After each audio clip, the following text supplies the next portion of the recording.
Olá, seja bem-vindo para mais um bate-papo. Hoje nós vamos falar sobre um evento dentro da doutrina espírita que foi muito marcante. Aconteceu em 9 de outubro de 1861 e ficou conhecido como Auto de Fé de Barcelona. Havia um editor, amigo de Allan Kardec, que estava estabelecido em Barcelona. O nome dele era Maurício Lachantre. Ele encomendou algumas obras para Kardec a fim de que pudesse vender na sua livraria em Barcelona. Conta-se que na Revista Espírita que os livros foram a Revista Espírita, que era dirigida por Allan Kardec, a Revista Espiritualista, o Livro dos Espíritos, o Livro dos Médios, o que é o Espiritismo, Fragmento da Sonata, Carta de um Católico sobre o Espiritismo, a História de Joana d'Arc e a Realidade dos Espíritos demonstrada pela escrita direta. Esses livros, ao chegarem em Barcelona, foram presos na alfândega, foram retidos na alfândega. Houve um padre, que na verdade era um bispo, né, chamado Antônio Palau Termes, que ele achou que aqueles não eram livros que pudessem passar pelo crivo da religião católica. E ele apreendeu esses livros, mas o que seria natural é que os livros retornassem ao local de onde foram remetidos, ou seja, que voltassem para a França. Mas ele, com a acusação de que a Igreja Católica ela era universal e que ela deveria primar pelo cuidado mundial, né, da fé cristã, eles foram retidos, não foram devolvidos, não foi ressarcido o valor que foi gasto nessa empreitada, né? Quer dizer, gerando um prejuízo para Allan Kardec, e foi feita toda uma atividade com muita pompa e circunstância nesse auto de fé. Mas vamos entender um pouquinho o que é um auto de fé. Nós estamos falando, na verdade, da Inquisição. Na Idade Média, a Inquisição ela partiu daquele objetivo da Igreja Católica de converter os mouros e os judeus. Nós vamos ver que naquela região, na região geográfica da Espanha, de Portugal, por muito tempo, esse povo, o povo árabe,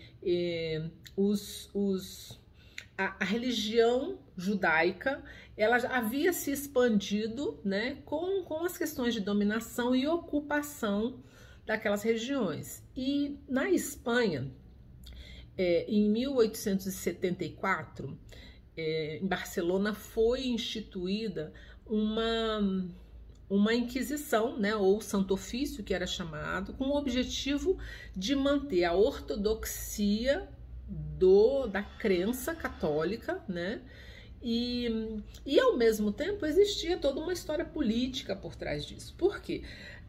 Os judeus eram pessoas, eram comerciantes, eram pessoas que detinham muito poder econômico, e o objetivo, era muito normal que isso acontecia, ao se acusar alguém de herege, os bens daquela pessoa eram tomados para o governo, né? A igreja também tinha benefício com isso. Nós vamos entender que a época da Idade Média, e mais ou menos nessa ocasião, existia muito bem delimitado ainda o clero, né? A nobreza e o processo de servidão, ou seja, os servos, a população que não tinha nada. Nós tínhamos a nobreza que se beneficiava, e o clero que se beneficiava, com essas políticas, e muito se fala de situações onde eram inventadas histórias de que a pessoa era herege. Nós vamos lembrar assim um pouquinho, faz parte um pouco da nossa cultura, até cinematográfica, ver situações em que era a caça das bruxas, né? A gente vê muito isso nos Estados Unidos. As pessoas que eram diferentes, as pessoas que detinham um conhecimento diferente, ou as pessoas que detinham situações financeiras muito boas, que eram cobiçadas, muitas vezes eram acusadas, e dessa forma os seus bens eram tomados, eram espoliados. Então, nós vamos ver que isso aconteceu na Espanha até 1831, no reinado de Isabel II, onde foi abolida essa intervenção da igreja. Bom, 1831, 1834. 1834 até 1861, nós vamos ver que passados-se aí quase 30 anos, e a igreja se pronuncia, né, através desse bispo, dizendo assim que o governo não poderia permitir que aquelas obras pervertessem a moral e a religião dos países. E eles fizeram uma tomada, literalmente, de as pessoas vestidas, inclusive esse bispo vestido com uma roupa característica, né, com capuz, numa mão uma cruz e na outra mão uma tocha, e eles fizeram uma execução dos livros, né? E aí lembra muito o que a Inquisição fazia. Então a Inquisição queimava determinadas situações, queimava pessoas em praça pública, e era realmente uma coisa, era um evento que se acontecia. Quando nós vamos ver a respeito da história de Joana d'Arc, não somente em livros, mas também em filmografias, nós vamos ver que ela, num determinado momento, enquanto ela foi útil para o poder, para a recuperação do território francês, no embate com os ingleses, com a Inglaterra, ela se tornou respeitada e crucial. A partir do momento que ela já não era mais importante nesse cenário, e que ela começa a admitir que ela ouvia voz, ela sempre ouvia vozes dizendo para ela se posicionar, por isso que ela se tornou a guerreira, numa época em que a mulher não tinha expressão absolutamente nenhuma. A partir daquele momento, o clero pega, a igreja pega esse ponto para chamá-la de herege.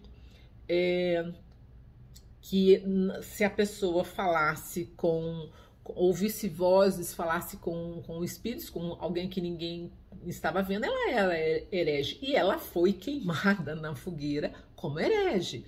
Então, quando nós começamos a juntar a história através não somente de uma pesquisa, mas de fragmentos que muitas vezes fazem parte da nossa vida, né, dos conhecimentos, daquilo que a gente recebe de uma forma até informal mesmo, pelas mídias, pelos filmes, eventualmente livros, nós vamos montando um cenário de que foi uma época de muito terror, uma época onde as pessoas tinham medo de se posicionar, onde qualquer situação, como a igreja era dotada de muito poder, pelas questões financeiras, né, pelo financiamento que ela proporcionava, pelo comércio com a religião que existia naquele tempo, as pessoas viviam em grande insegurança. Claro que existem muitas outras situações em que nós podemos, como nós falamos mesmo da Joana d'Arc, que nós podemos pensar que não eram só questões financeiras. mas eram questões ideológicas também. Então, nós vamos ver a força sendo utilizada nesse período de uma forma muito intensa para se chegar num objetivo que privilegiava uma pequena parcela da sociedade, né? De um modo geral, a nobreza e o clero. Então, era quem detinha o poder. E falar-se depois de um período de revolução industrial. Vamos ver, 1861, a revolução industrial começou na Inglaterra, 1700 e pouco. Então, nós vamos ver que já havia passado um grande período da revolução industrial, que foi assim, que trouxe uma outra realidade para o mundo, onde as ciências trouxeram luz para informações antes tão obscuras, leis naturais que não eram antes reconhecidas, mas era uma coisa meio mística, meio escondida, onde foi desenvolvida a ciência e a tecnologia, onde a vida humana começou a ganhar maior longevidade, por conta das descobertas, por conta de vários fatores, onde nós vamos ver não só isso, a ciência e a tecnologia, mas também como a cultura e as artes retornando ao palco da vida na Europa. E aí você pensa que tudo isso já havia acontecido. Como se volta atrás? Há um impacto muito grande nessa postura desse bispo, porque ele faz todo um processo que dá a entender que estamos voltando a antes de 1834, ou seja, vamos voltar a um período de repressão. Mas como você muda a postura da sociedade depois de ganhar através de lutas, através de sangue mesmo, né? Como nós vamos ver a própria Revolução Francesa, onde, na verdade, uma classe, a classe proletariada, ela se expressa. Então, aquela divisão de poder que já vinha há muitos séculos, com a burguesia, né, que nós vamos ver que ela tem um importante papel nesse desenvolvimento da Revolução Industrial, como nós vamos ver que é como se fosse retroagir. O que esse bispo propunha naquele momento vamos pegar essas informações, vamos queimar para que ninguém saiba, porque nós é que definimos o que as pessoas podem ou não ler. Então, assim, a grosso modo é disso que nós estamos falando. E, ao mesmo tempo, quando nós olhamos Allan Kardec, é claro que ele ficou muito preocupado com essa situação, né? E vocês imaginam, ele não era uma pessoa de posses. Todo esse trabalho, ele foi feito com muita ajuda, com a ajuda de investidores, de pessoas que acreditavam no trabalho que ele estava fazendo, mas nunca com o objetivo de lucro pessoal, sempre com o objetivo de desenvolver o trabalho e de auxiliar no processo ao qual ele sabia, naquela época já, que ele estava responsável já desde antes do seu nascimento.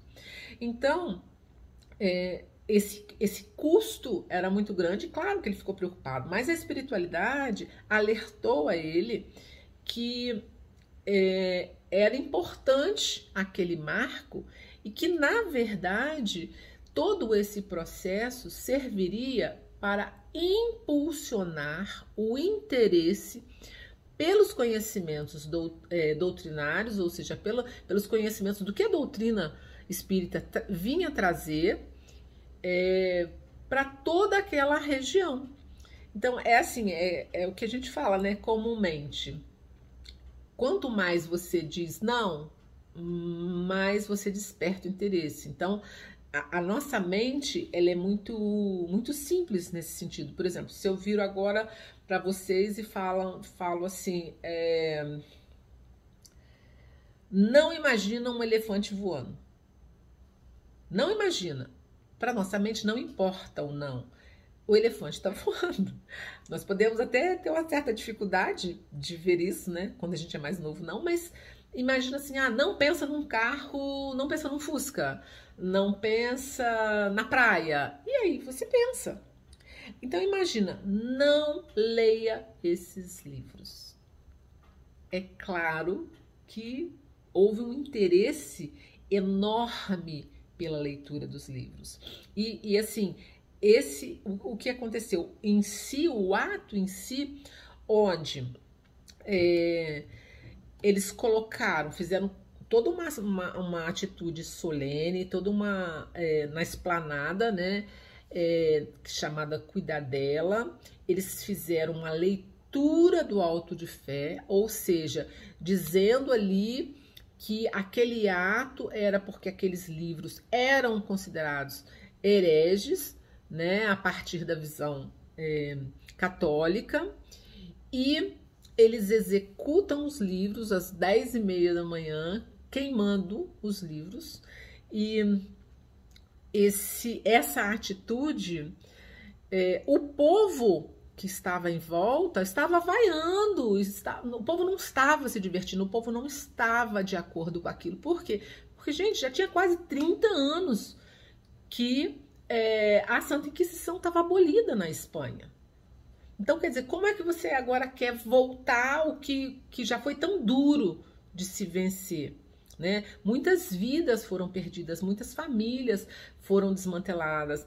Nós temos hoje, por exemplo, em Portugal, em 2015, em uma lei, foi decidido conceder aos descendentes de portugueses que foram expulsos, entre aspas, que fugiram de Portugal por conta da sua religião, da sua crença. Então, na maioria deles muçulmanos, na maioria deles judeus, que foram expulsos por conta da Santa Inquisição. Então, Portugal literalmente pediu desculpa, né? Ele se desculpa a essas famílias e reconhece essas famílias que se espalharam, por exemplo, no Brasil, em outras partes do mundo, pessoas que tiveram que fugir, né, do seu país por conta da sua religião, da sua crença. Então, em 2015 houve essa lei que beneficiava aos descendentes dos judeus sefarditas, ou seja, aqueles que evadiram para o mundo por conta da repressão da igreja em Portugal. Então, nós vamos ver a repercussão disso por muito tempo. Então, como assim esse bispo decide ir respaldado pela igreja, né, na época, que o Santo Ofício vai voltar, que a Inquisição vai voltar. E aí faz toda uma solenidade representativa e queima os livros, né? É impensável para uma mente humana, para toda uma sociedade que já havia passado por tanto sofrimento e por tanta evolução, tanto crescimento, tanta coisa havia se desenvolvida. É como se a gente fizesse assim agora. Imagina, eu estou aqui conversando com vocês, não sei onde nem quando cada um vão ter oportunidade de assistir, mas a internet e esse aparelhinho minúsculo, que é o celular, ela nos conecta e nos dá todo esse poder de conhecimento, de comunicação, de estreitar literalmente as distâncias, não somente no espaço como no tempo. Agora, vocês imaginam se alguém vira e fala assim: a partir de agora ninguém mais vai ter celular. O que nós vamos fazer? Enquanto sociedade, como nós vamos nos comportar? Não vamos aceitar de jeito nenhum. Hoje em dia é castigo para os filhos. Não é ficar sem comer, não é ficar sem ir na rua, não é ficar sem televisão. O castigo para os filhos é ficar sem acesso à internet, né? Pode até ficar com seu celularzinho aí, vai jogar offline, mas a internet não. Então, é um retrocesso que a gente não tem como fazer. Então, aquele tempo representou isso. Então, assim, Kardec comentou a seguinte frase, na verdade, frases, um texto que eu vou ler aqui para ficar bem explícito, como ele lidou com isso. Está na Revista Espírita, e ele falou o seguinte: graças a esse zelo imprudente, todo o mundo em Espanha vai ouvir falar do Espiritismo e querer saber o que é. É tudo o que desejamos. Podem se queimar os livros, mas não se queimam as ideias. As chamas das fogueiras as superexcitam em lugar de abafá-las. As ideias, aliás, estão no ar e não há Pirineus bastante altos para detê-los.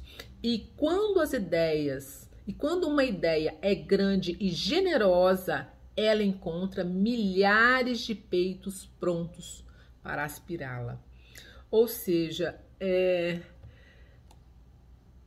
ele literalmente fala que aquela atitude imprudente, por quê? Porque se eles não queriam que a doutrina ganhasse força, eles fizeram exatamente o contrário.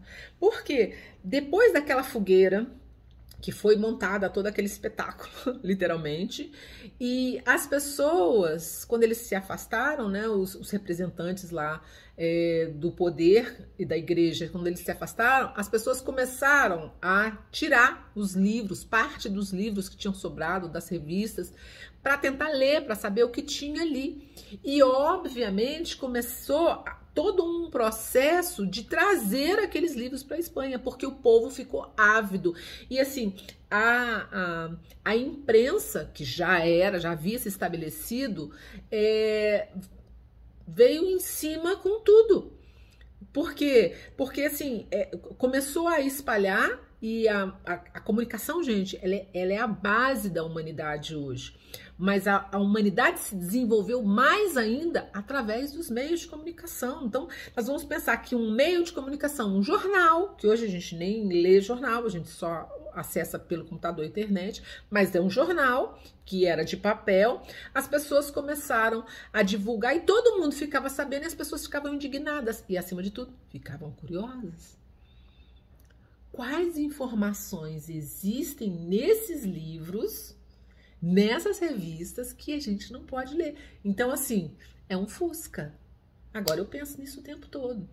Então, foi um marco porque foi uma atitude retrógrada, uma atitude de retrocesso, dentro de uma situação histórica que já não cabia mais, ou seja, já estava abolida a Santa Inquisição.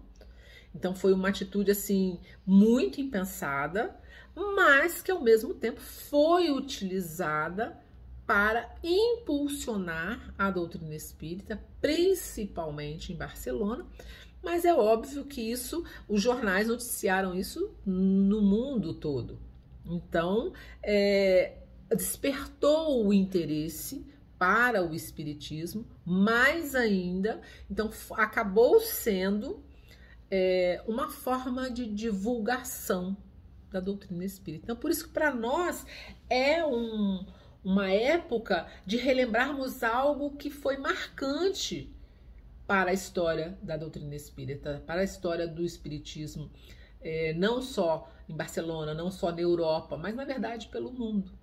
Então, hoje nós estamos relembrando, conversando assim, despretensiosamente, não me atenho muito a datas, a nomes, mas a informação principal, né? Que na verdade, quem detém o conhecimento detém o poder. O poder, acima de tudo, sobre si mesmo. Né? A doutrina espírita, ela nos conclama, ela nos chama ao autoconhecimento, não com o objetivo de curiosidade, mas com o objetivo de proporcionar a transformação. Então, o conhecimento da doutrina nos possibilita a entender melhor os mecanismos pelos quais estamos aqui, de onde nós viemos, por que nós vamos passar por determinadas situações, como nós vamos lidar com elas e para onde nós vamos de acordo com a forma que vamos lidar com tudo isso. E é muito bom a gente lembrar, ter esse conhecimento assim, de uma forma bem simples, mas saber que a informação, o conhecimento não se detém, que a repressão ela é um tiro que sai pela culatra, né? Então a comunicação ela precisa ser fluida e cada um precisa decidir aquilo que é melhor para si mesmo com base nos conhecimentos que já possui. E que a doutrina espírita sempre nos auxilia a fundamentar os nossos conhecimentos. Então, batemos esse papo, conversamos um pouquinho, agradeço muito a oportunidade e até a próxima.